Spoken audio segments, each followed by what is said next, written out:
세상의 모든 지식 언더스탠딩. 네, 자 이번에는 AFW 파트너스의 이선엽 대표님 모시고 예, 또 우리 주식시장 반성 좀 해보겠습니다. 그렇습니다. 음. 지금 5천 간다는데 이게 뭡니까 지금? 음. 그래서 주식시장이 좀 앞으로 더 상승하고 더 개선되려면 어떤 게 필요한지. 근본적으로 이 부분에 대해서 어떤 방향을 잡고 계신 분들도 있는데 현 정부에 아직도 민주화 운동하던 그런 기억이 머리에 반 이상을 차지하고 계셔서 아직 감이 없다. 가슴은 뜨거워. 나는 그분들이 그 의도가 나쁘다고 생각하지는 않아요. 예. 그러나 이제 주식시장이 아직 감이 없으셔서 이거 어떻게 해야 될지 모르는 분들이 많은 것 같아서 그렇습니다. 이선엽 대표님의 강의를 같이 들으면서 다시 한번 반성하고 기도하잖아요.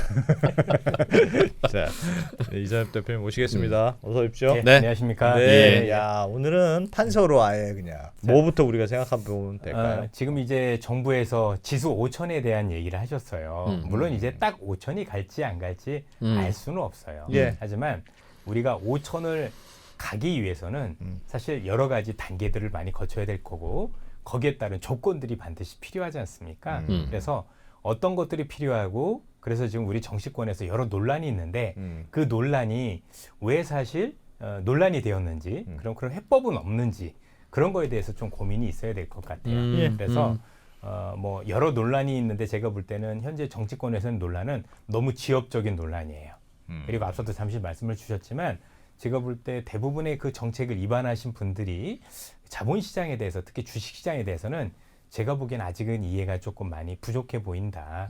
그리고 만약에 그분들이 생각하신 게 제가 보더라도 의도가 나쁘진 않다라고 생각을 하는데 그렇게 되면 그분들이 원했었던 결과가 나오지 않습니다. 그렇죠? 중요한 건 의도도 중요하지만 결과가 같아야 되잖아요. 의도가 결과가 같아지기 위해서. 왜냐하면 이게 정말 큰 그림을 그렸는데 만약에 이렇게 정책적 의도와는 다르게 중간에 가다가 이게 다른 방향으로 가게 되면 사실 안함만 못하게 되는, 그렇죠? 결국은 가지 말아야 됐을 길을 가게 되는 어이없는 일이 벌어질 수도 있겠다라는 생각을 먼저 합니다. 네. 그러면 일단 큰 그림을 통해서 일단 말씀을 드리고 중간중간에 질문을 주셔도 괜찮겠습니다. 예. 일단 보셨겠지만 목표가 코스피 5천입니다. 코스피 5천 어마어마한 숫자예요. 그렇죠? 네. 지금 코스피 얼마쯤 됐죠? 지금 지금 3,000 3,000, 좀 3,000 넘었죠. 3,000대 초반이죠. 그러면 누가 보더라도 코스피 5천이라는 숫자는 정말 우리 표현으로 파격적인 숫자예요. 그래. 대단히 파격적인 숫자예요. 엄청나게. 물론 이제 대통령께서 말씀을 주셨지만 꼭 5천이라는 건 아니실 수도 있겠지만 그 정도로 시장을 굉장히 강하게 이끌겠다라는 저는 파격적인 의지를 봤다라고 생각을 합니다. 예. 그렇죠? 그러면 자 코스피 5천을 보내기 위한 파격적인 의지가 있으시려면 제일 중요한 건 이를 뒷받침하는 정책도 어떻게 해야 될까요? 파격적이 돼야 돼요. 예. 그렇죠? 예. 어설퍼선 이게 1, 20% 올리는 게 아니잖아요. 거의 있는 것들을 뭐 지금 5, 60% 이상 쭉 끌어올리겠다라는 건데 그 정도가 되려면 웬만한 정책 가지고는 사실상 불가능해 보인다. 결국 이 파격적이라는 정책은 뭐냐면 우리가 기대했던 것보다 훨씬 더 시장에 더 강력하고 주식시장에 우호적인 정책으로 가야 된다라고 보시면 됩니다. 그래서 훨씬 더 우호적인 정책을 굉장히 파격적으로 해야 이게 가능하다라고 보시면 될 것 같습니다. 뭐 좀 센 거 써야 된다 이거죠. 많이 센 써야 돼요. 어. 일정 부분이 아니라 많이 써야 되고요. 일단 엄청나게 파격적이어야 되는데 여기에 플러스가 더 있어요. 이게 지속성을 가져야 돼요. 지속성. 반짝 말고. 자, 우리가 지금 원하는 건 지수 5천을 딱 갖다 놓고 폭 나가는 게 아니지 않습니까? 그러네. 결국 우리가 원하는 건 딱 5천이 아니더라도 뭐 좀 굴곡이 있더라도 지속적으로 우상향할 수 있는 환경이 될 수 있느냐. 이게 사실 핵심이에요. 그렇죠. 그래서 저는 이렇게 말씀드리고 싶어요. 지수 5천이라는 숫자에 매몰될 게 아니라 앞으로 우리나라 주식시장이 지속적으로 우상향할 수 있는 여러 가지 여건을 만드는 지금 처음에 있다. 그러기 위해서는 다시 한번 말씀드리지만 정책이 파격적이어야 되고 파격적이라는 건 시장에 지금 우리가 기대했던 것보다 더 우호적이어야 되며 그러면서 동시에 이게 지속성을 가져야 됩니다. 일회성이 아니라 지속성을 가져야 됩니다. 그다음에 지속성이 있는데 여기 한 가지가 더 있습니다. 일관성이 있어야 돼요. 그렇죠? 정책이 여기 갔다 저기 갔다 하면 안 되겠죠. 예. 그래서 일관성을 가지고 결국 이게 현 정권이 아니라 현재 대통령께서 임기를 잘 마치시고 그 다음 정권이 누가 들어오든지 간에 이거는 반드시 이어받고 지속적으로 가야 되라는 당위성이 있어야 되겠죠. 그렇죠? 그래서 이렇게 가야 된다라고 일단은 첫 번째로 말씀드립니다. 그래서 일단 예. 요 큰 틀을 먼저 이해를 하셔야 돼요. 그렇죠? 이러기 위해서 지금 여러분들 알고 계시는 흔히 운동을 하셨던 분들, 체육과 말고 그죠? 운동권이라는 분들의 얘기를 빌어서 제가 말씀을 드리도록 하겠습니다. 꽤 오래전 일인데 네. 운동권이셨던 분 중에서 한 분이 저한테 강의를 해주신 적이 있어요. 이분은 서울대 학생회장, 총학생회장은 아니고 단과대 학생회장 출신이셨어요. 예. 그렇죠? 그분이 저한테 어떤 말씀을 해주셨냐면 대나무 이론이라는 걸 말씀을 해주셨어요. 대나무 이론. 대나무 이론이라는 게 뭐냐면 대나무가 이렇게 서 있는데 바람 때문에 이렇게 휘었대요. 그렇죠? 예. 근데 이 휜 걸 바로 세우려면 그렇죠? 이렇게 세우려면 어떻게 돼요? 반대로 확 꺾어야 바로 선대요. 이해가 되십니까? 예. 그렇죠? 자, 이렇게 있는 걸 잠깐 누웠어요. 근데 이거 올리려고 이렇게 올리면 바로 섭니까? 요 정도까지밖에 안 올리겠죠? 예, 예. 확 서야 된다는 얘기예요. 무슨 얘기죠? 파격적이어야 된다는 얘기예요. 이게 이게 운동권분들의 기본적인 이론이에요. 이게 아마 레닌의 이론이라고 얘기를 전 들었던 것 같습니다. 예. 제가 레닌의 이론을 실제로 찾아보질 않았지만 이분들의 이론 자체가 그래요. 그러면 그분들의 마인드라면 일관되게 이렇게 나와야 되는 게 정상이라고 판단해야 됩니다. 그런데 최근에 논란이 어떤가요? 파격적인가요? 기존에 있던 정책보다도 더 후퇴를 하고 있죠. 사실 그래서 현재 대통령께서 생각하신 방향과 사실 결이 안 맞는 걸 현재 당에서 하고 있다라고 보시면 되겠습니다. 그러니까 이 논란 자체가 사실은 대통령의 의중을 제대로 파악하지 못한 일부 의원들의 행태라고 판단을 해볼 수가 있을 것 같아요. 예. 그렇죠? 그래서 일단 요걸 하기 위해서는 이게 굉장히 중요하다. 일단 이런 말씀을 드리고 그러면 구체적으로 뭘 어떻게 해야 되는 거고 어떤 그렇습니다. 목적을 가지고 이걸 하는지에 예. 대한 고민이 있어야 될 거라고 생각을 하고 근데 거기에 대해서 운동권 좀 그 선배님은 왜 이선엽 대표님한테 강의를 하셨어요? 포섭하려고? 아닙니다. 그런 건 아니었고요. 무슨 이제 정책을 하나 하시는데 예. 제가 볼 때는 이 정책이 이해가 안 돼서 왜 이런 정책을 쓰셨습니까 했더니 그 말씀을 딱 해주시더라고요. 예예. 일부러 좀 센 걸 한 거야. 그렇죠. 예. 이렇게 해야 이게 가능해. 그러니까 이제 이분의 요지는 뭐냐면 뭔가 내가 변화를 주고 싶은데 예. 진짜 제대로 된 변화를 주려면 대나무 이론이 필요하다. 파격적으로 이 정도까지 확 갔다 와야 이게 가능한 거지. 그렇지 않고 어설프면 목적을 달성할 수 없다. 예. 라는 의도로 말씀을 주셨다. 이렇게 보시면 될 것 같습니다. 알겠습니다. 예. 네. 그래서 대나무 이론 예. 재밌네요. 일단은 뭐 좋네. 일관되게 우리가 알고 있는 운동권분들이란 사람들의 얘기를 빌어서 일단 얘기를 드렸으니까 그분들의 의도대로 얘기한다면 일단 이렇게 돼야 된다라고 보여드립니다. 뭔가 과격하고 급진적인 걸 하고 나서 비난이 오면 딱 그 얘기하면 그냥 딱 되거든요. 그럼요. 예. 그래서 안 맞잖아 앞뒤가 그렇죠? 예. 서로 후퇴하고 있으면 입으로 말이 안 지지 된다. 마요. 누가 뭐라고 하면 대나무 이론 몰라요? 그러니까 확 조져주세요. 예. 자, 그다음에 결국에 우리가 5천을 가려면 우리의 힘만 가지고는 안 되는 거죠, 그죠? 그래서 첫 번째는 어쨌든 간에 조건이 필요할 텐데 그 조건 중에 하나는 글로벌 여건이 좋아야 되겠죠. 우리는 어쨌든 수출하는 국가잖아요, 그죠? 네. 글로벌 여건 보통 우리는 수출이라고 하는데 예. 수출 여건이 굉장히 우호적이어야 되겠다라는 데선 이해가 없으실 겁니다. 네. 중요한 건 글로벌 경제가 굉장히 좋아서 수출이 잘 되는 여건인데 이 여건 속에서도 결국엔 우리 기업들이 여기에 경쟁력을 가지고 이익을 많이 창출해야 되겠죠. 예. 결국엔 5,000포인트란 의미 안에는 우리 기업들이 그만큼 돈을 벌었어라는 의미도 들어있을 거잖아요. 그러니까 이 결국 수출이 잘 되더라도 우리 기업들의 경쟁력이 없다라면 문제가 될 테니 일단은 반드시 가지고 있어야 되겠다. 그리고 세 번째는 이 기업들이 이 경쟁력을 가지고 벌어들인 수익이 그죠? 고스란히 우리가 알고는 아주 일반 보통 대주주, 제가 볼 때 지배주주라고 보통 표현을 많이 쓸게요. 예. 소수의 지배주주에만 돌아가면 안 되고 이게 그래도 그 기업에 투자하신 분들한테 그렇죠? 나름대로 이득이 난 만큼의 상당한 어떤 그렇죠? 주주 이익으로 환원이 되어야 되겠다. 그래야 5천이라는 게 가능을 해지지 않을까라는 그러네. 생각을 기본적으로 가지고 있습니다. 그렇죠? 일단 이 중에서 이거는 우리가 할 수 없는 부분이죠. 그렇죠. 우리가 할 수 없는 부분인데 뭐 다행스럽게도 지금 시장은 이 여건이 그렇게 나쁘다고 생각지는 않습니다. 그렇죠? 그러면 요 두 가지 안에서 우리 기업들이 어떻게 기업에 대한 경쟁력을 가지고 또 이런 것들이 어떻게 내려올 수 있는지에 대한 얘기도 해드리도록 해야 될 것 같습니다. 아울러서 일단은 현재 현 정부가 나름대로 이 5천을 보기 위한 목적이 있을 거라고 생각을 합니다. 그렇죠? 이거는 여러분들 여건인 거고 목적이 있을 건데 그 목적에 대해서도 먼저 짚고 넘어가야 될 것 같습니다. 앞서도 말씀드렸지만 지금 왜 5천을 시장에서, 가야 되냐? 예, 시장에서 논의되고 있는 게 너무나도 지역적인데 쏠려 있다 보니까 답답한 노릇이었었고 여의도에서도 일부 인사들이 나름대로 주식시장을 했다는 사람들이 얘기를 하는 걸 보면 본인의 나름대로 생각이 있어서 그렇겠지만 저희들 볼 땐 좀 자본시장에 대한 좀 이해는 제가 볼 땐 좀 아쉬웠다라는 말씀을 좀 드리긴 합니다. 자, 그러면 5천을 가야 하는 목적이 있을 텐데, 그렇죠? 이걸 통해서 단수로 지수를 올리겠다라는 게 목적은 아니실 거잖아요. 예. 그렇죠? 그 목적의 첫 번째는 뭐냐면 현재 우리나라 시장에 있는 돈들이, 그죠? 이 유동성들이 너무 비생산적인데 들어가 있는 거죠. 그렇죠? 일명 이거 뭐라고 그러죠?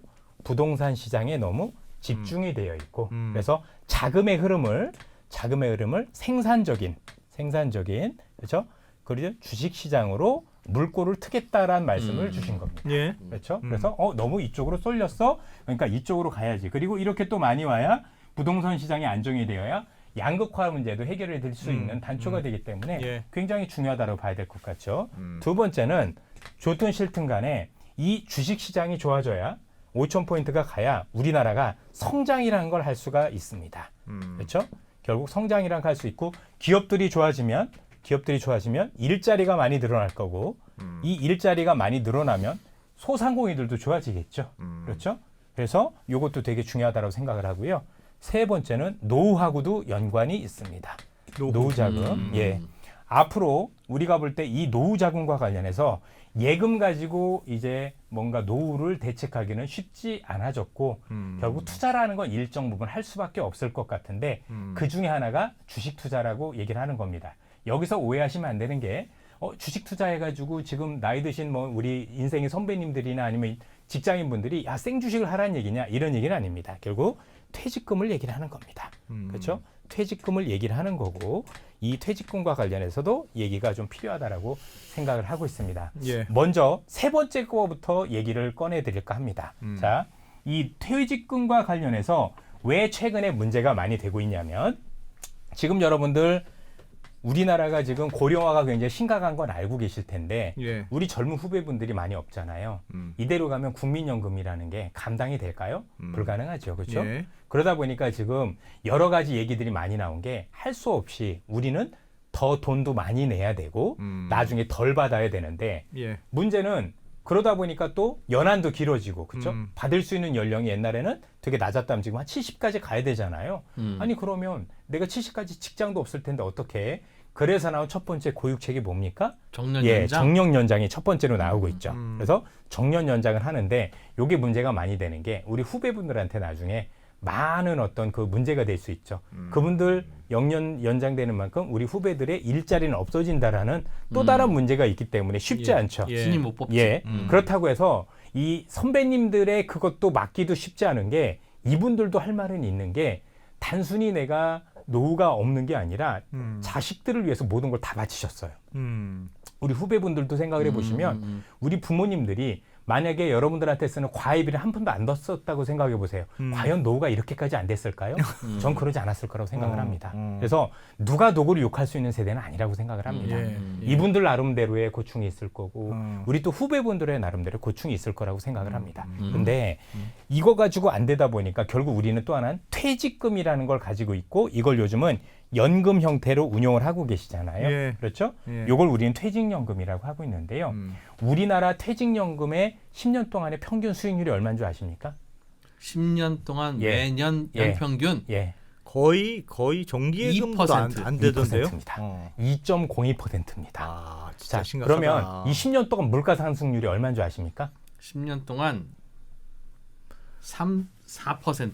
거의 비슷하셨습니다. 3.6%입니다. 자, 그러면 물가가 3.6%인데 10년 동안 내 운용 수익률이 2.02%라면 와, 마이너스예요. 실제. 계속 쪼그라들었네. 네, 계속 쪼그라든 거죠. 그렇죠? 왜냐하면 안전하게 하셨더니 안전하게 했더니 보통 뭐 DC형, DB형 얘기를 많이 하는데 예. 보통 대부분 안전형을 택하시거든요. 그랬더니 이 수익률이 나오는 거죠. 그럼 이분들은 퇴직금이 금액은 늘어날 수 있는지 모르겠지만 실제적으로는 돈을 까먹고 계신 거예요.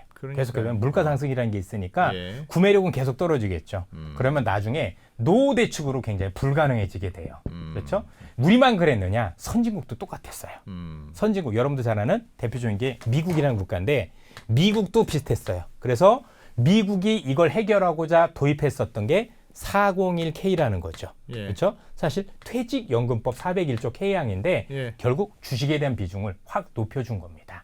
그래서 이 401K 미국의 연금은 여러분들 아시는 것처럼 미국에 있는 올 주식만 얘기를 하는 건 아니지만 자산의 70% 이상 투자하기로 의무화되어 있었습니다.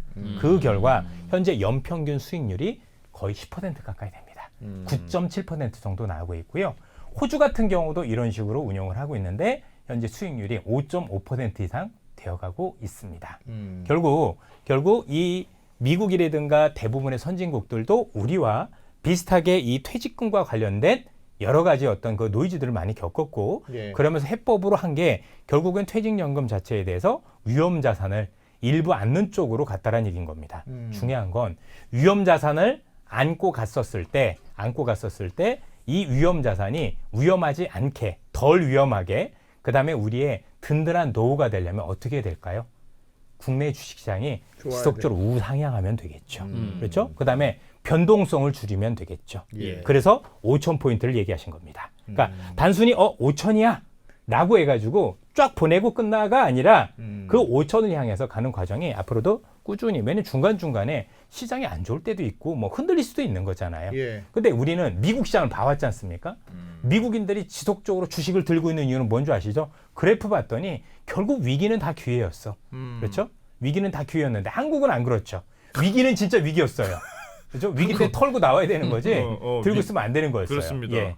왜냐면 항상 본전 찾기로 끝났고 그러다 보니까 계속 수익률이 마이너스였는데 미국은 안 그랬거든요. 그렇죠? 언제 사도 어떤 위기에 사도 결국엔 우상향하는 모습을 보였다. 그래서 제일 중요한 건 어쨌든 우리 노후와 관련해서 이렇게 됐고요. 여러분들 신문 한번 보시면 이미 우리나라도 기금형 퇴직연금이라는 얘기가 이미 입법화되기 시작했어요. 예, 그 요즘 예. 얘기가 나오기 시작했다. 이게 그 얘기예요.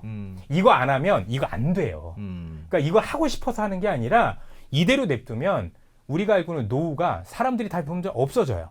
그럼 이 기금형 퇴직연금이라는 건 뭐냐? 우리 기업들이 가지고 있는 퇴직연금을 운용하는 데다 이제 맡겨주는 거죠, 그렇죠? 좀 내 걸 기금화해서, 조금 더 기금화해서. 기금화해서 좀 불려줄래? 뭐 이런 식으로 돼 있는 거고요. 이미 그렇게 하고 있는 데들이 꽤 있죠. 여러분들 뭐 중소기업들 같은 경우 이런데 보면은 근로복지공단이라고 요런 데는 요런 식으로 하고 있는데 수익률이 굉장히 좋습니다. 예. 어쨌든 간에 나름대로 우리나라 이 기금형인데 이게 아마 460조 정도 될 거예요. 제가 기억 속에 지난해 연말 기준입니다. 이 돈들이 이제는 미국의 401K처럼 만들겠다라는 거고요. 이거는 한다 안 한다가 아니라 안 하면 안 될 정도로 이미 시장이 와 있다라고 보시면 될 것 같고요. 그렇죠? 결국 이게 기금형 퇴직연금이 되면 제일 중요한 건 지금처럼 주식시장이 형성되어 있을 때는 너무나 많아져. 오히려 차라리 2.02%라도 지키는 게 나은 거죠. 예. 그렇죠? 그래서 궁극적으로 우리 시장을 보다 건강하게 만들어주고 또 그 건강한 거 이상으로 성장할 수 있게 만들어줘야 된다는 부분에서 굉장히 중요하다라고 말씀을 드려야 될 것 같습니다. 그래서 일단 목표는 아까도 말씀드렸지만 비생산적인 거에서 생산적인 거로 자금의 흐름을 흐르게 만드는 거고 두 번째는 성장이 중요하고 우리 퇴직금이 중요한 건데 이런 것들과 관련해서 제일 중요한 건 우상향 지속적으로 하는 시장을 만들어주는 게 굉장히 중요하다. 그래서 머릿속에서 꼭 기억해 주십시오. 지수 5,000이라는 얘기는 우리나라 주시장에 변동은 있겠지만 이전보다 그 변동성이 줄어들고 이전보다 그러니까 안정성이 조금 더 높아지고 그렇죠? 또 하나는 길게 보면 결국 시장은 저 우상향하는 모습들, 기울기가 가파르지 않을 수도 있죠. 예. 그렇죠? 비록 그렇지 않다고 하더라도 어쨌든 그런 시장을 만들어줘야 이게 가능하다. 이렇게 말씀을 드리고 싶습니다. 근데 미국 시장은 우상향을 잘 하는데 네. 우리는 왜 우상향을 못해요? 결국은 두 번째하고 첫 번째 안에 여러 가지의 답이 있습니다. 그래서 요거를 같이 연결을 시켜드릴 거예요. 제가 아직 일부러 말씀을 안 드렸는데 요 기금형 퇴직연금을 하고 있는 국가들 중에서 실제 이렇게 했는데 수익률이 안 좋은 국가도 있어요. 그게 일본이에요. 왜냐면 일본은 지난 30년간 주식시장이 좋았던 적이 없거든요, 별로. 그렇죠? 최근에 좀 한 2, 3년 동안 좋았던 거지. 예. 그래서 이게 별로 소용이 없었어요. 결국엔 일본도 어쩔 수 없이 기금형 퇴직연금이라는 건 채택은 했지만 결국 이 채택된 것들이 효과를 내기 위해서는 사실 주식시장이 좋아야 된다라는 당위성이 같이 있어야 되는 그렇지. 거지. 뭐 시장 안 좋은데 이것만 하는 거는 그렇죠. 큰 의미가 없다. 그- 이렇게 우선적으로 말씀드릴 수 있습니다. 저거 한다고 시장이 좋아지는 건 아니라는 그렇습니다. 거죠. 미국도 그렇죠? 401k 때문에 오르는 건 아니고 아니죠. 나름대로 그 좋은 여러 가지 여건들을 만들었다라고 보시면 되겠습니다. 그게 뭐냐는 그렇죠. 거예요. 그러면 그게 뭐냐. 그 얘기를 지금부터 해드려야 될 것 같습니다. 지금까지는 그냥 주식 투자하면 기분 좋아로 끝나는 게 아니고 그렇죠. 이게 굉장히 예. 국가적인 프로젝트야. 그래서 지금 일단 시장이 양극화라는 게 돼 있잖아요. 예. 그렇죠? 우리는 양극화라는 걸 충분히 인지하고 있는데 이 양극화를 해결하기 위해서는 지금 서민분들 너무 힘드시잖아요. 제가 봐도 분명히 그럴 거고 예. 또 소상공인들도 너무 힘드시지 않습니까? 그렇죠? 그리고 지금 이런 모든 것들을 해결하려면 지금 정책의 방향이 분배 쪽으로 가면 이거는 이 분배는 오히려 양극화를 더 고착화시킵니다. 예. 그렇죠? 요거 굉장히 중요한 얘기인데 왜요? 자, 분배는 결국은요. 자, 보세요. 자산이라는 게 있는데, 그렇죠? 자산이라는 게 있는데 만약에 분배라는 걸 너무 중심으로 가게 되면 이게 금리 측면에서 놓고 볼게요. 이게 금리를 올리는 정책입니까? 내리는 정책입니까? 분배를 하면 예, 성장의 반대말이죠. 예. 분배는 금리를 내리는 정책. 내리는 정책이죠. 내리는 저성장이니까. 저성장이니까 금리가 내려가죠. 아. 자, 음. 금리가 내려간다는 얘기는 금리는 뭐죠? 돈의 가격이에요. 돈의 가격이에요. 돈의 가격이 내려가면 상대적으로 뭐가 오르죠? 실물 가치가 오르는 거예요. 부동산이지 부동산. 오로지 부동산이에요. 그래서 그런 거예요. 잘 보십시오. 우리나라 사회에서 지금 의대 선호 사상이 되게 크죠. 그렇죠? 네. 의대 선호. 두 번째 의대 선호뿐만이 아니라 공무원 선호 사상도 꽤 컸을 겁니다. 예. 그럼 우리 젊은 후배분들이 왜 이렇게 의대나 공대 선호 사상이 아니라 의대하고 우리가는 공무원 선호 사상으로 갔을까요? 시장이 불안하니까 안정이라는 걸 택했기 때문입니다. 근데 그 안정을 택했다는 얘기는 성장이 없다는 얘기인 거죠. 예. 그럼 부동산은 더 오를 수밖에 없는 거예요. 지속적으로. 그렇죠? 음. 이분들이 공무원보다는 나는 사기업에 가고 싶어. 그렇죠? 그다음에 의대도 좋지만 나는 공대 가서 정말 큰 부자가 될 거야. 스타트업 그렇죠. 해볼 거야. 이런 것들을 어. 꾸지 않으면 이 양극화는 해소되는 게 아니라 더 벌어질 수밖에 없게 됩니다. 그리고 오로지 정책 자체가 분배만 초점 맞춰져 있으면 이건 오히려 우리가 이 기존에 있었던 양극화를 줄이는 게 아니라 더 깊게 만드는. 왜? 보세요. 시장이 이렇게 되면 성장이 없다라는 얘기잖아요. 예.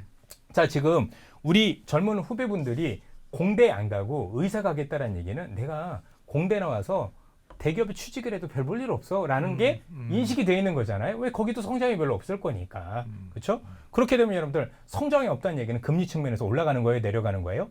내려가는 거잖아요. 그렇죠? 우리나라 지금 금리 내리고 있지 않습니까? 그렇죠? 그러면 생각을 해보시면 성장이 쉽지 않다는 얘기가 되는 건데 예. 성장이 없으면 소상공인들은 어떤 경우에도 살아날 수가 없어요. 돈 주는 거 아무 의미 없어요.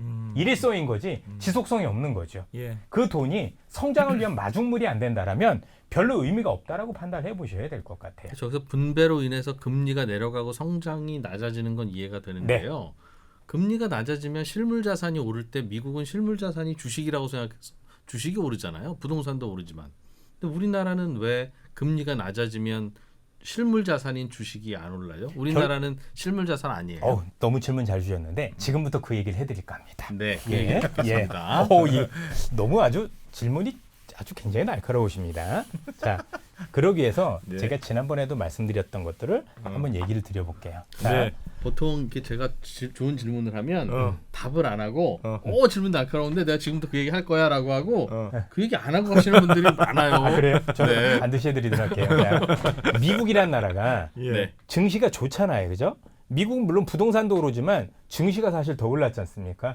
그렇죠? 그러면 이번에도 그랬지만 미국에서 오른 주식은 솔직한 얘기로 대부분 여러분들 이미 알고 계신 것처럼 뭐 꽤 많은 기업들도 있지만 대부분 빅7이 제일 많이 이끌었을 거예요. M7. 예. 예, M7. M7. 미국의 S&P 500에 S&P 500의 M7 비중이 38% 가까이 될 겁니다. 그래서 S&P는 예. S&P 493 이런 것도 있더라. 네네, 그렇죠? 세븐 빼고 일곱 세븐 개 네, 빼고 네. 나머지. 자, 그리고 미국은 시가총액 1위에서 10위 안에 있는 기업들 중에서 9개가 스타트업입니다. 그렇지. 예, 9개가 스타트업입니다. 50년 전에는 없었던 예, 회사. 50년 전에 없었던 회사들. 음. 그렇죠? 자, 그리고 제가 중국도 한번 예를 들어 볼게요. 중국을 왜 예를 들냐면 자, 중국이 요즘 미국만큼 AI를 잘한대요. 네. 그렇죠? 예. 그럼 여러분들 중국의 혹시 4대 AI를 알고 계시나요? 중국의 4대 AI? 딥시크. 뭐 딥시크도 그 중에 하나가 들어갑니다만 예. 그거보다 조금 유명한 기업들이 4개가 있습니다. AI 기업. 예, AI 기업. 제가 한번 나열해 볼게요. 알리바바. 쯔프 AI. 처음 들어봤는데. 처음 들어보셨죠? 예. 네. 바이찬 AI.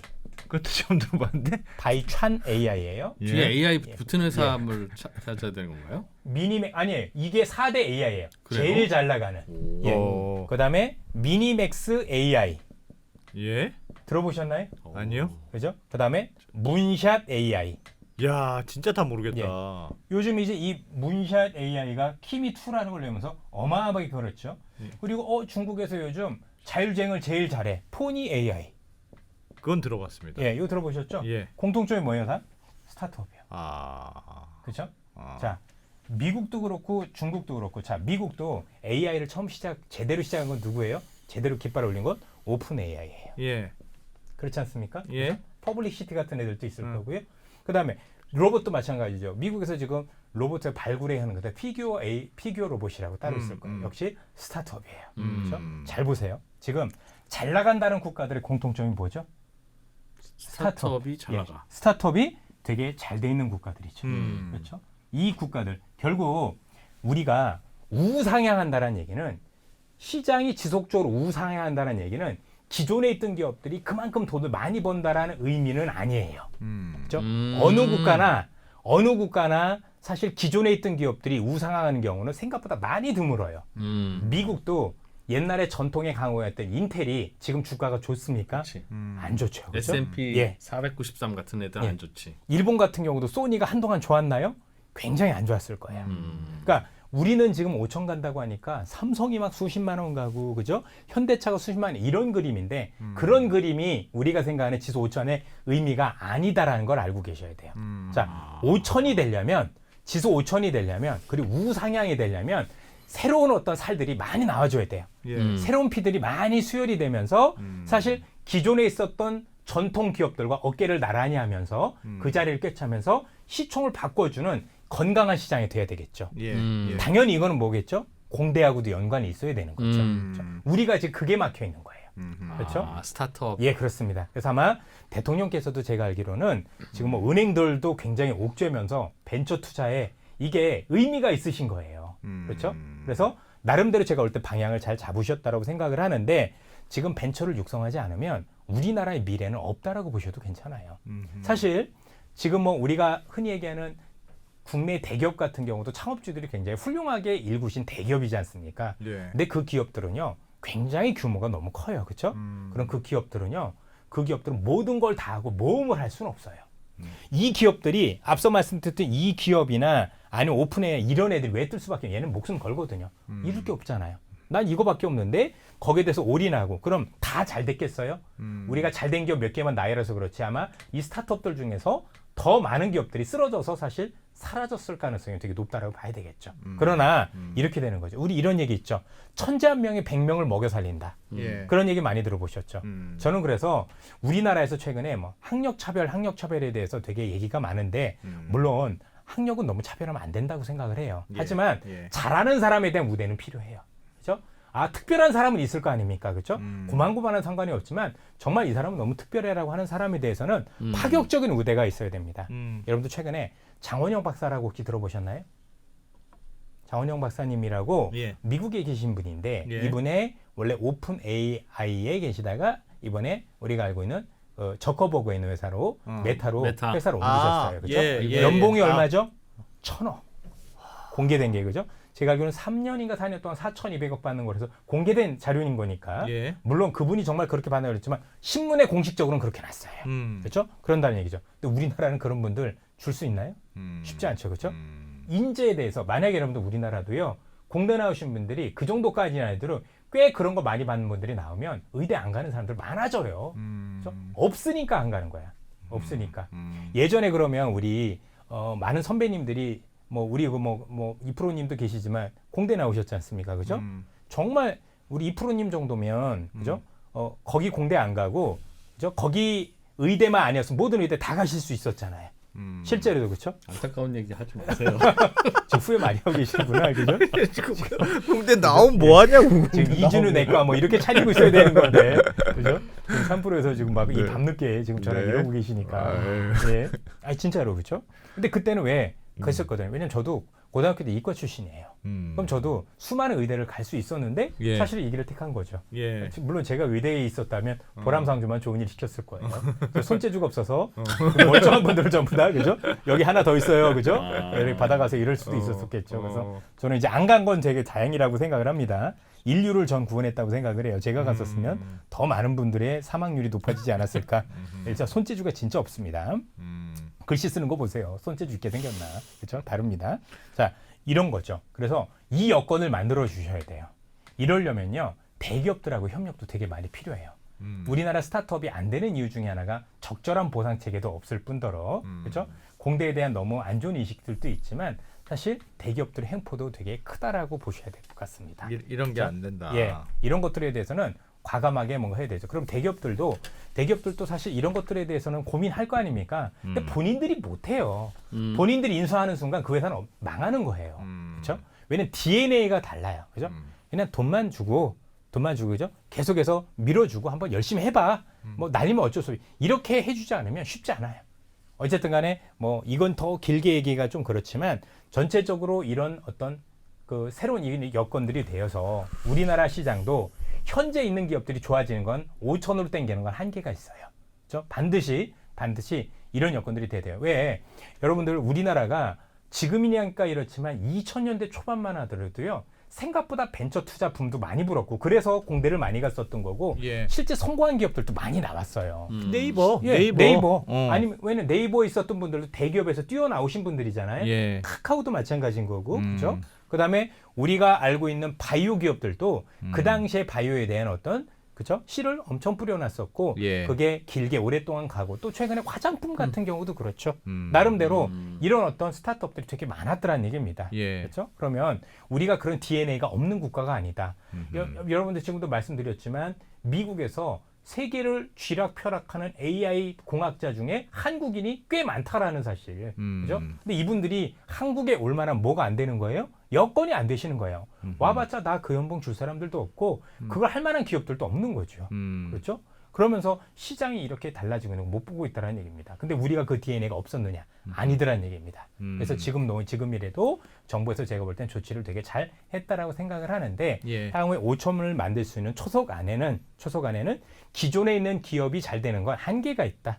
결국은 새로운 기업들이 그렇죠? 시총을 많이 높여가면서 그 자리를 채워져 가면서 와야 되는 거고 그게 미국의 모습이었던 겁니다. 그렇죠? 미국은 지속적으로 그 혁신 기업들이 계속 인텔도 한때는 혁신 기업이었죠. 그렇죠? 1980, 90년대 때는 얘네가 혁신 기업이었었던 거고 그 뒤로는 우리가 아는 플랫폼 기업들이 혁신 기업이었었던 거고 지금은 AI나 로봇 관련 기업들이 혁신 기업이면서 미국을 그죠? 우리가 생각했던 것보다 훨씬 더 강하게 만들고 그리고 미국이 혁신을 이끌어왔던 원동력이고 그게 현재 우리가 보고 있는 S&P 500 지수의 모습이었던 거지. 예. 기존에 있는 제너럴 일렉트릭이 또는 우리가 알고 있는 GM이 포드가 정말 10배, 100배 올라서 만든 지수는 아니다라는 겁니다. 그렇죠? 그래서 현재 있는 기업들도 물론 훌륭한 기업들 많지만 이 기업들만 가지고는 한계가 있는 거고 그래서 이렇게 키워야 되는 여건이 될 수 있어야 된다라고 일단 기본적으로 말씀드리고요. 앞서 말씀드렸던 것처럼 우리는 여러 가지를 다 갖춰야 되겠죠. 그렇죠? 그래서 일단 브랜드력은 키웠으면 좋겠는데 그건 제가 볼 때 조금 한계가 있다라고 생각을 해요. 아직까지는. 어쨌든 간에 그런 상황 속에서 일단 첫 번째는 우리 기업들이 기존에 있는 기업들은 본업에 보다 충실할 필요가 있을 것 같고 동시에 지금 말씀드렸던 것처럼 새로운 기업들이 새 회사를 해주면서 그렇죠? 그러니까 일본과 미국의 어느 중간 형태로 가서 사실은 시장을 올릴 필요가 있는 게 일단 기본적이라고 생각을 하고 있습니다. 자 그리고 그렇게 올린 시장에서 일정 부분 오르는데 더 이상의 우상향의 모습이 보이고 또 투자자들 입장에서는 나는 장기 투자하는 게 훨씬 더 유리할 것 같아라는 게 좋으려면 제도적인 것도 뒷받침이 되겠죠. 그렇죠? 제도적 뒷받침. 그렇죠? 그게 여러분들 최근에 나오고 있는 뭐죠? 상법 개정이라는 겁니다. 예. 상법 개정이라는 게 굉장히 중요하다라고 말씀을 드립니다. 그렇죠? 결국 이 상법 개정은 제가 뭐 너무 하나하나 낱낱이 자세하게 말씀드릴 필요는 없다라고 생각을 하는데 이 상법 개정이 돼야 되는 이유 중에 하나는 뭐냐면 우리나라 기업들의 거버넌스 문제죠. 그렇죠? 조금 이제 어려운 표현이긴 한데 거버넌스라는 거 뭘고 그냥 지배구조라고 생각하시면 됩니다. 그렇죠? 지배구조가 기형적이죠. 후지다. 너 후진 정도가 아니라 말도 안 되는 거죠. 그렇죠? 예를 들어서 내가 이제 오너인데 오너라고 한 표현도 좀 되게 볼 때는 조금 불편해요. 그죠? 일단은 대기업 총수라고 보겠습니다. 총수. 예. 네. 총수가 진짜 대단한 무슨 뭐 그죠? 뭐 특별한 기업을 지칭하면 안 되는 거니까 어마어마한 기업을 들고 있다. 근데 이 기업에 대한 지분은 실제 별로 없어요. 별로 없는데 다른 기업을 지분을 좀 들고 있으면서 이 기업이 이걸 가지고 있고 이런 식으로 해서 우리 표현으로 돌려막기 이걸 전문용어로 순환 출자 구조라고 하는데 이런 식으로 계속 연결고리가 되어 있다라고 보시면 될 것 같아요. 근데 웃긴 게 뭐냐면 이 흔히 얘기하는 대기업들의 총수라는 분들이 다 그런 건 아닙니다. 훌륭한 분들도 좀 많다라고 생각하지만 생각보다 꽤 많은 기업들 또 중견 기업들이 이건 그냥 내 기업이라고 생각하시는 것 같아요. 100% 내 기업. 내 거다. 내 거. 그냥 내 거다. 이렇게 생각을 하시고 또 하나는 여기에 우리나라가 상법 일반 상속세와 관련해서 상속세가 거의 징벌적으로 50% 대주주는 한 60%까지도 올라가죠. 예. 이러다 보니까 여러분들 이게 두 대만 건너면 내 아들 손자만큼만 가면 솔직히 지분이 다 없어져요. 예. 그렇죠? 그러니까 편법적으로 기업이 벌어들인 돈을 내 지배 구조를 강화하는데 너무나도 많이 썼고 당연히 상속세가 이렇게 크니 실제 주가가 오르는 걸 반길까요? 안 반길까요? 안 반기죠. 왜냐면 내가 지배주주면 주가가 오른다고 팔 수는 없잖아요. 네. 지분도 별로 없는데. 근데 주가만 오르면 어떻게 될까요? 상속할 때 상속세만 올라가니까 상속세만 올라가지. 어떻게든 주가를 올리지 않으려고 온갖 편법들을 다 썼어요. 거기다가 안타깝지만 친인척들 챙겨준다고, 그렇죠? 친인척들 챙겨준다고 계열사를 정말 많이 만들었죠. 그렇죠? 제가 볼 때는 이런 계열사들 왜 만들었지라고 하는 거 보면 전부 다 피부치들 아니면 챙겨줘야 될 사람들이 된 거죠. 그렇죠? 이렇게 되면서 우리나라의 지배력이 너무 커졌다라고 하는 데 대해서는 이견이 없습니다. 예. 그리고 결국 이 상법 개정을 통해서 결국 너희들이 만약에 반도체라고 있으면 반도체에 정말 충실해. 그리고 반도체와 관련한 여러 기업들이 있으면 뭐 그거 투자하는 거 충분히 괜찮아. 그죠? 아니면 AI도 거기 될 수 있는 거니까. 이걸 이사해서 반대할 수 있는 방법이 있나요? 없죠. 그렇죠? 그 누가 싫어하겠어요? 그럼 결국 여러분들 놓고 보면 이번에 상법 개정들을 통해서 그죠? 이게 총수 개인의 것이 아니다라는 걸 각인시켜 줄 필요는 있는 것 같아요. 그거는 주주의 것입니다. 그렇죠? 모든 주주의 것인 거지. 주식회사잖아요. 그게 주식의 기본인 거예요. 그죠? 본인들이 더 많은 것뿐인 겁니다. 더 나름대로. 그래서 같이 힘을 통해서 기업이 올바른 방향으로 또 기업들이 벌어들인 돈이 쓸데없는 곳으로 빠질 수 있지 않도록, 그죠? 너무 새지 않도록 하는 여러 가지 견제가 좀 필요하다라고 생각을 합니다.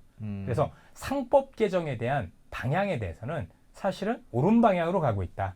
재계는 당연히 싫다고 하겠죠. 왜? 본인들이 누리던 걸 뺏기는데 누가 좋아하겠어요. 그렇죠? 그러나 제가 볼 때는 재계도 제가 볼 때는 할 말이 없을 정도로 최근에 너무나도 제가 볼 때는 하지 말아야 될 일을 많이 했다. 왜냐하면 지난 우리나라 많은 투자자분들이 이미 미국 투자를 통해서 선진국이란 어떤 건지 봤고 저 주주환원이라는 걸 어떤 걸 경험을 했는데 그래서 무엇을 하면 안 되는 걸 확연하게 봤는데 그럼에도 불구하고 생각보다 많은 기업들이 그런 일을 버젓이 자행을 했더란 얘기죠. 그렇죠? 막 거기 있는 임원들은 이 일밖에 뭐 안 할 거예요. 그죠? 어떻게 회장님을 위해서 무엇을 할까? 이쪽에 많이 포커싱이 많이 가 있어요. 농담이 아니고. 그렇죠? 그런 것들은 제가 볼 때는 이사회를 통해서 막을 필요가 있다라고 생각을 해요. 그렇죠? 정부에서도 단호하게 조치를 해야 된다고 생각을 하고 다만 이것도 너무 나가면 안 되겠죠.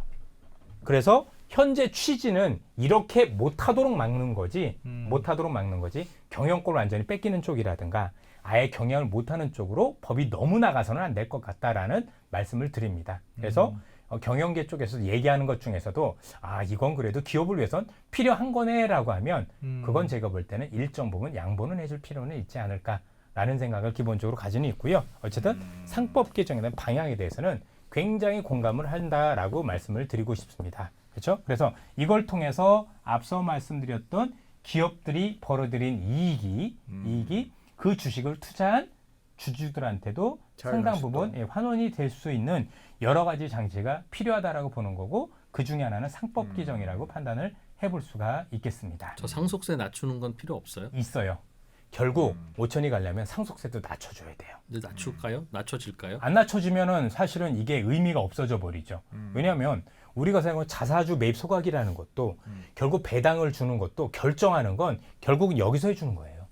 그렇죠? 그러면 나 돈 벌었어도 본업에 그냥 더 투자한다라 투자할 수도 있는 거잖아요. 안 주고 예. 충분히 가능하지 않습니까? 그리고 그렇죠? 계속 회사에 예. 쌓아놨다가 나중에 뭐 2세나 3세가 상속세 재원으로 뭐 그럴 수도 배당받아서 있는 쓰면 거죠. 되는 거니까. 뺄 수 있는 방법은 많아요. 그러니까 본업에 투자하는 것처럼 하면서 할 수 있는 방법들도 많은 거죠.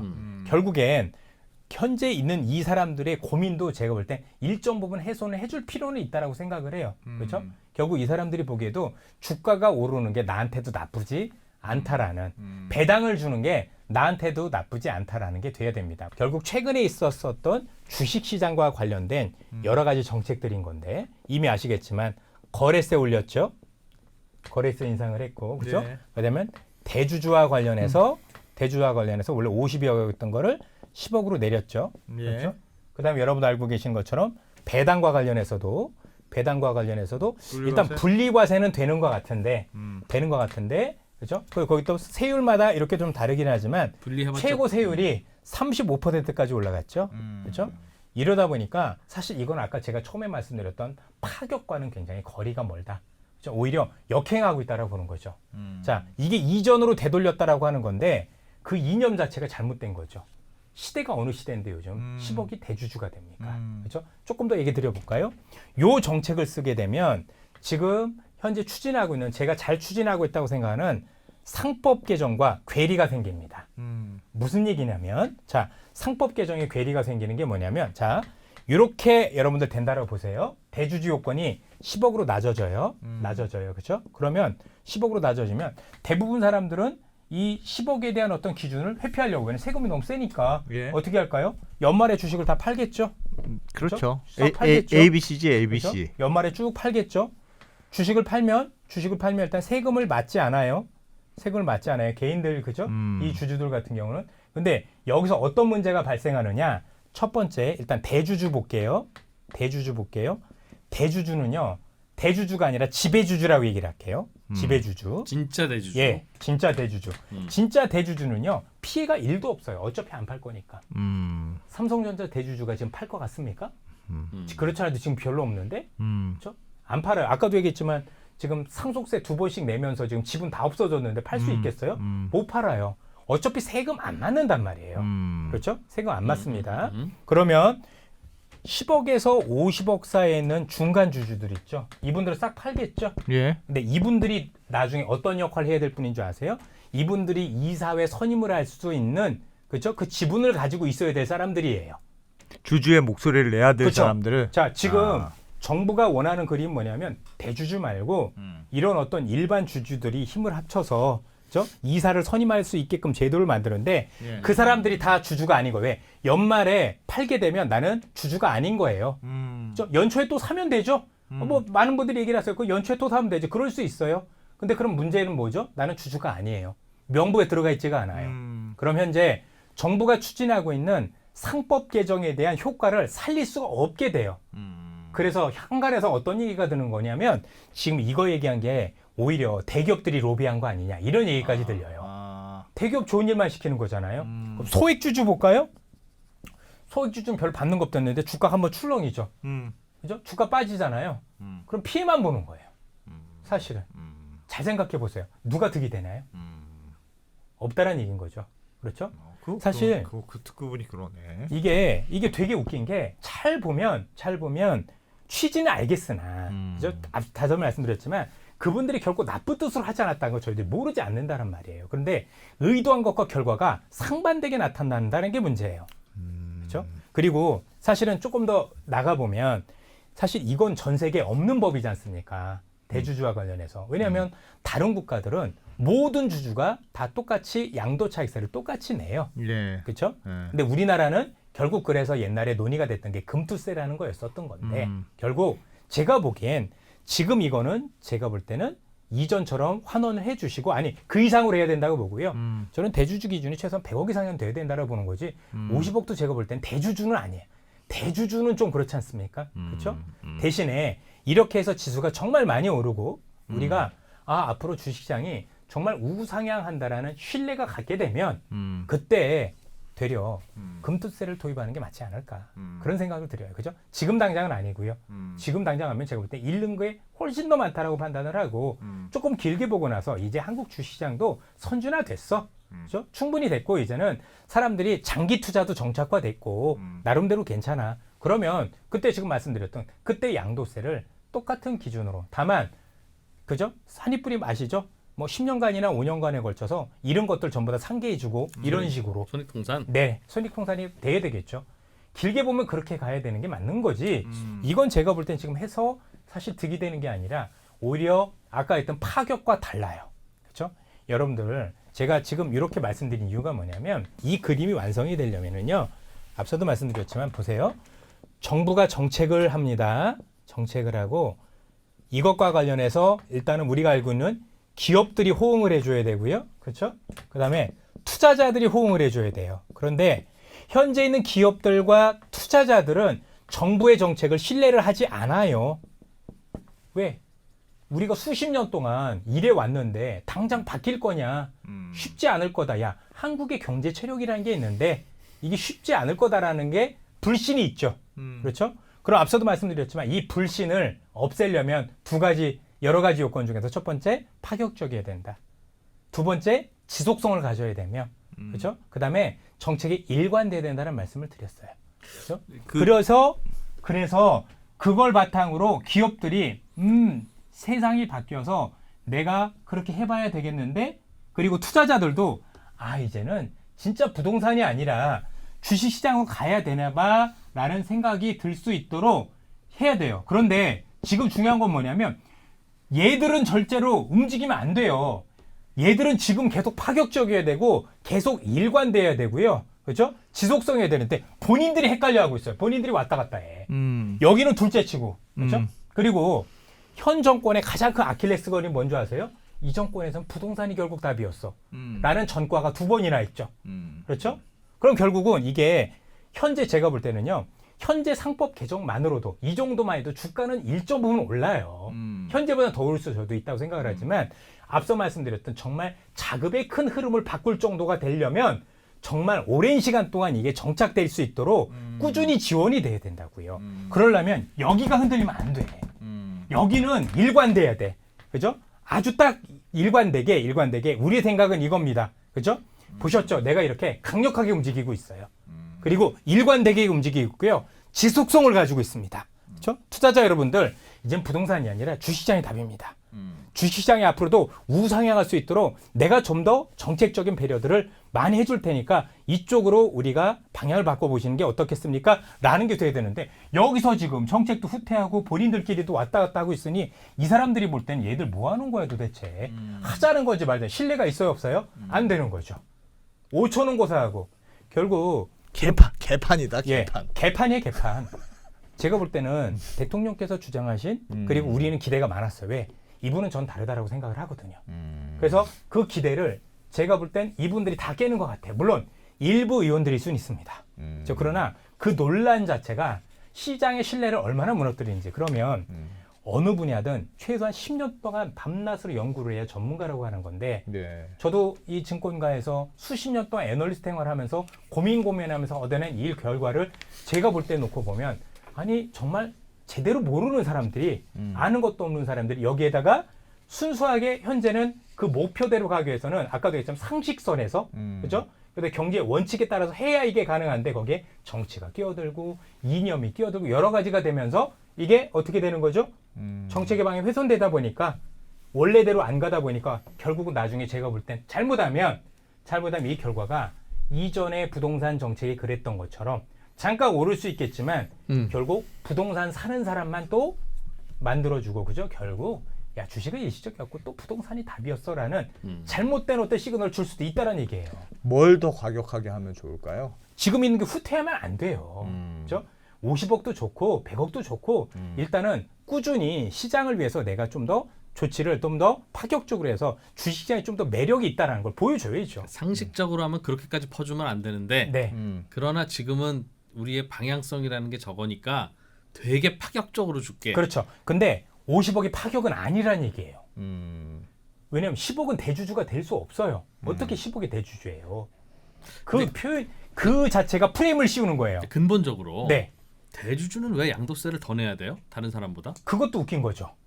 앞서도 말씀드렸지만 대주주라고 하는 게 왜 더 내야 되는 거예요? 원래 그 어떤 나라도 대주주가 더 내는 나라는 없는데 없습니다. 예. 전 세계 모든 나라 모든 주식이 개인이 파나 대주주가 파나 똑같은 양도세를 매기는데 왜 우리나라는 대주주는 양도세를 다른 사람보다 일반보다 더 내야 되냐? 부자라는 이유겠죠.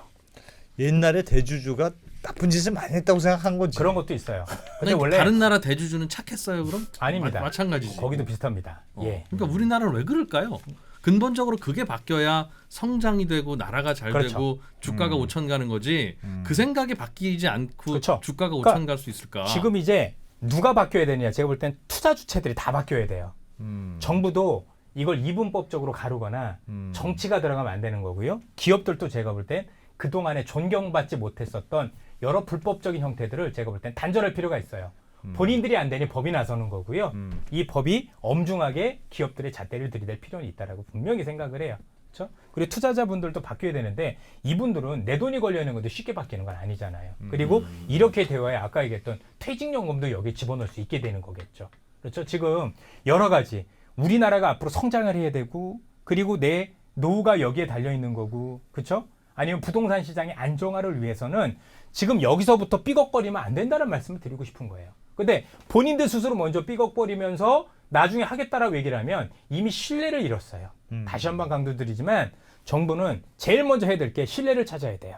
그리고 왜 5철 만드는지 국민들한테 정확하게 이렇게 돼야 되는 목적을 말씀을 해주셔야 되고 거기서 파격적이면서 또 일관성 정책으로 지속성을 가지고 시장에서 사람들이 진정성을 느낄 수도 정말 제대로 하는구나 정말 잘하는구나 그러니까 여기가 흔들리면 안 된다고 여기가 근데 흔들리는 이유 중에는 이제 민주당의 일부 의원들 생각은 주식시장도 어차피 금융시장이고 투기가 왔다 갔다 하는 거지 주식 투자가 무슨 독립운동도 아니고 주식 투자를 하는 게 왜 나라를 더 살리는 거냐 즉 기업이 주식시장을 통해서 자금을 조달하는 게 도대체 1년에 몇 푼이나 되냐 그 많은 거래대금 어차피 강원랜드처럼 사고팔고 하는 거 아니야 나는 내 평생 그래서 주식 투자를 한 번도 안 했어 라는 생각을 갖고 계시잖아요. 예전에 사실 어떻게 보면 그 불편한 건데 그분들이 말씀하시기 전에 사실 저희 아버님도 비슷한 말씀하셨어요.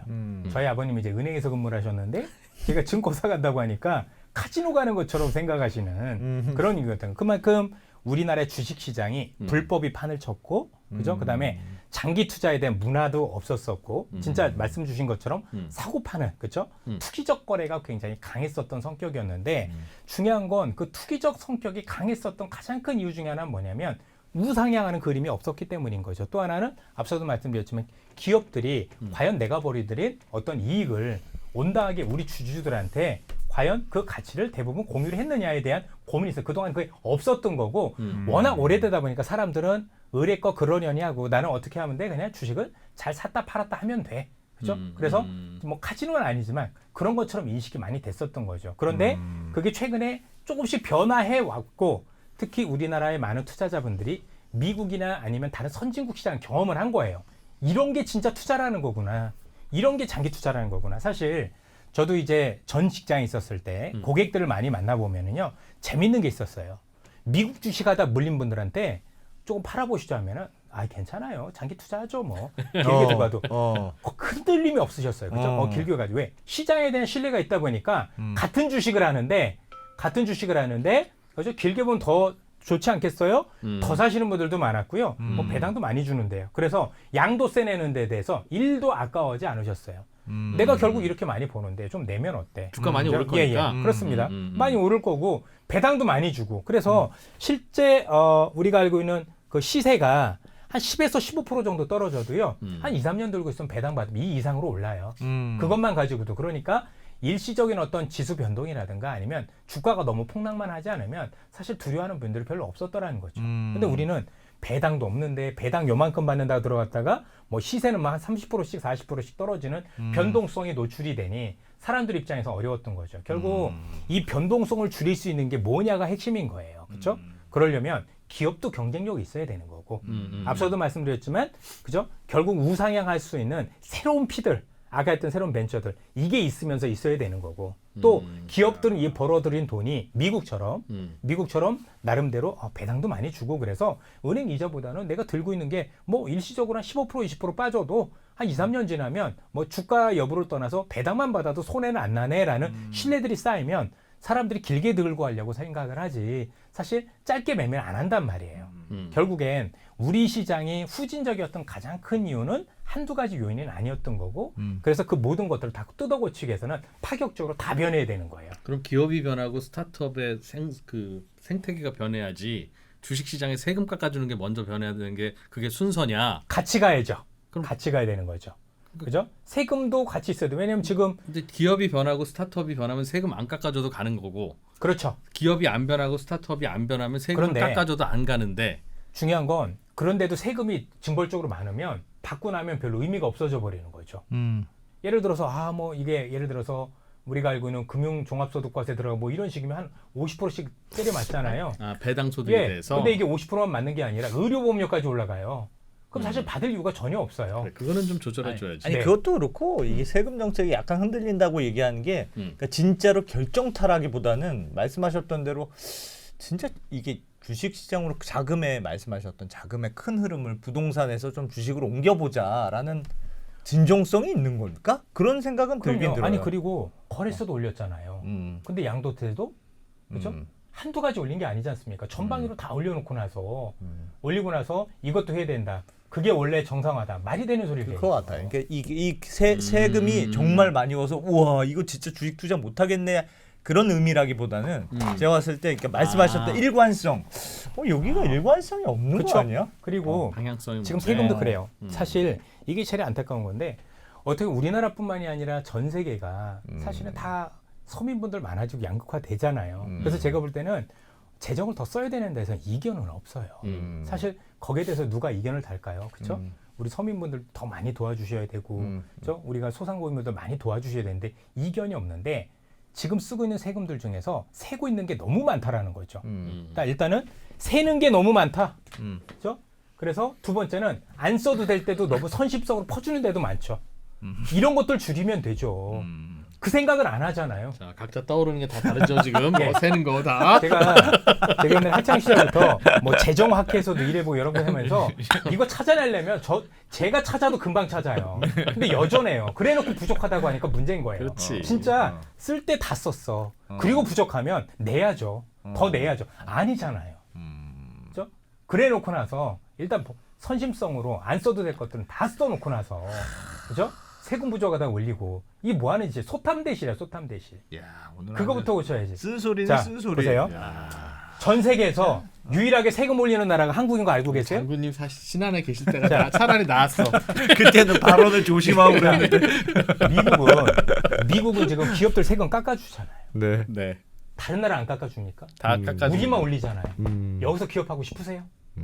그렇지. 그죠? 예. 이번에 정부가 뭐 3,500달러 미국에 투자한다라는데 예. 이 많은 금액이 모을 수 있었던 것도 기업들 입장에서는 이게 웬 떡이냐 했을 수도 있죠. 예. 그죠? 예. 그냥 한국에 있으면 관세 15%도 맞고 세금도 맞는데 차라리 미국 가는 게 길게 보면 더 낫지 않겠어? 이런 생각 할 수 있을지 않을까요? 기업들이 예. 미국으로 떠날 좋은 명분이 되고 있죠. 말은 정부에 성공했다고 얘기를 하지만 그 이면에는 기업들이 이걸 빌미 삼아서 참 좋잖아요. 그죠? 이게 웬 떡입니까? 대통령 도와주는 것처럼 보이기도 하고 국가를 위해서 보이기도 하는 건데 사실상 이게 또 실속이 있다라고 생각할 수도 있는 거죠. 그렇죠? 이게 지금 여러분들 제가 그냥 쓴소리를 하는 게 아니라 분명히 잘못돼 가는 거 보고 있는데 너무 지역적인 곳에서 본인들이 이런 얘기를 하질 말던가 그렇게 해놓고 나서 간다라고 해놓고 지금 정책적으로는 후퇴라는 이분법적인 걸 보이잖아요. 지금 파격을 줘도 될까 말까 하는데 오히려 후퇴하면서 그죠? 보낸다라고 얘기를 하면 무슨 얘기냐면 나 서울대 갈 거야. 근데 어려워서 국영수는 빼고 공부해 볼래. 지금 이 얘기하고 똑같은 얘기예요. 그죠? 이 상식선에서 하라는 얘기인 거죠. 제발 좀 정치적으로 갈라놓는 거 이러지 마시고 상식선에서 그다음에 경제 논리에 입각을 해서 정말 길게 보고 어떤 게 우리 국민들한테 특히 서민분들한테 그렇죠? 또 중산층 분들한테 도움이 되는 건지 보다 면밀하게 제일 중요한 거 정치는요 결과예요. 네. 의도가 아니라 그래서 결과가 서민분들이 더 좋아지시고 중산층 분들이 그죠? 부자가 될 수 있는 사다리가 된다라면 그게 진짜 그게 꿈인 거잖아요. 그렇지, 그죠? 그렇지. 희망 있는 세상이 되는 거지. 예. 계속 갈라놓고 제가 볼 때 계속 이거 양극화 더 심화시키는 건데 예. 이게 무슨 정책이에요. 빵점짜리지. 그죠? 이렇게 하면 안 됩니다.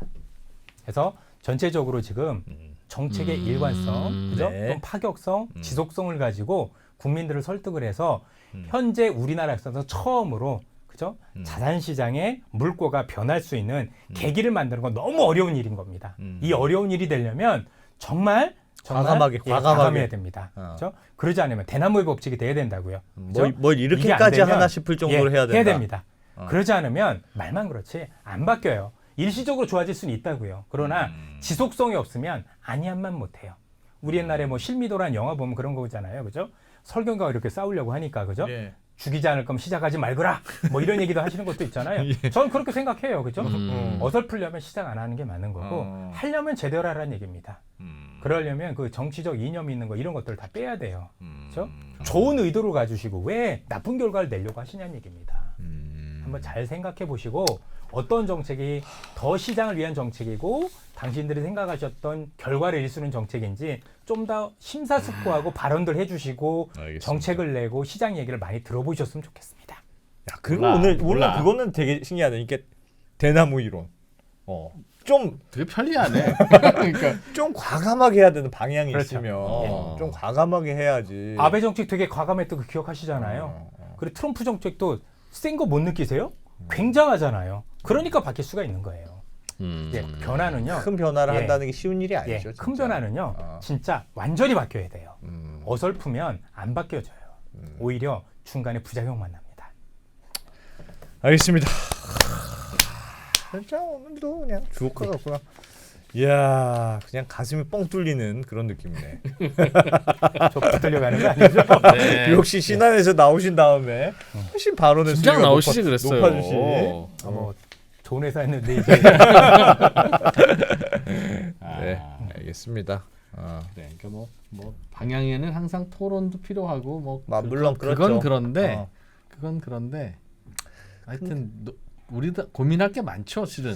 고민할 게 많죠. 차원 높은 고민. 디테일하게는 이게 맞냐? 뭐 고민할 건 뭐 당연히 오늘도 많죠. 제가 던진 거잖아요.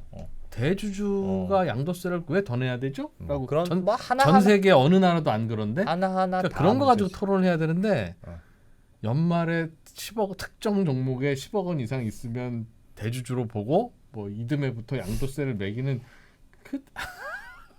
그러니까 누구 아이디어인지 처음에 제도 만들 때부터 진짜 희한한 아이디어를 배가 산으로 가고 처음에 있는 거죠. 예. 처음에 들어갔을 때 조금 이상했는데 좀 이상하다고 했더니 그걸 또 그럼 연말에 특정 종목 아니라 연말에 갖고 있는 모든 종목을 다 합산하는 걸로 그럼 해볼까요? 또 이런 얘기를 하고 있더라고. 아 진짜 이분들아 진짜. 그럼 연말에 아무도 주식을 안 갖고 있고.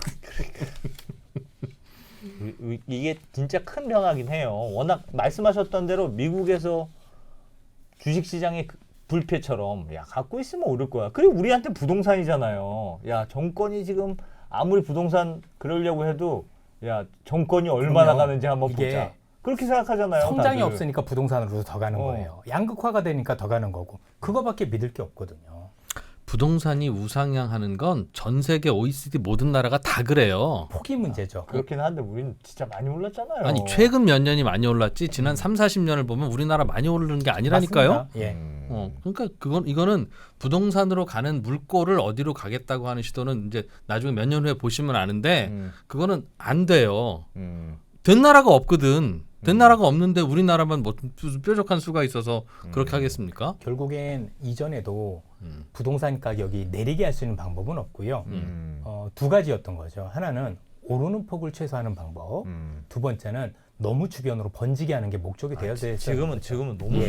너무 그건 쏠려 되게 있는 건 중요했다고 생각해요. 맞잖아요. 예, 저도 지금 말씀 주셨지만 모든 사람들이 예. 자산이 한 60~70%가 갖고 있는데 그 당시에는 누가 됐어도 제가 보기에도 부동산을 막을 수 있는 방법은 지금도 없다고 생각을 해요. 하지만 내가 그래도 살 수 있는 가격에 머무를 수 있는 것과 아닌 것은 차이가 있다라고 생각을 하는 거죠. 제가 부동산 얘기 살짝 던졌더니 바로 그냥 네. 바로 받아가지고 그러니까 목적을 그렇게 설정을 해야 되는 건데 작겠다. 말이 안 되는 거죠. 알겠습니다. 다양한 뭐 네. 고민이 있죠. 네. 네. 다양한 고민이 있고 하여튼 오늘 부동산 업계에도 이런 분이 하나 있어야 되는데. 아유 진짜. 자 주식시장 방향 네. 똑바로 잡고 가자. 오늘 이런 말씀. 유익하고 의미 있고 재미있고 심금을 울리는 이야기 그렇습니다. 잘 들었습니다. 야 한국 주식시장 그래도 이상엽 대표님이 계셔서 제가 그래도 방향을 잘 잡을 것 같네. 네. 네. 자 이상엽 대표님 오늘도 잘 들었습니다. 고맙습니다. 예, 고맙습니다. 감사합니다.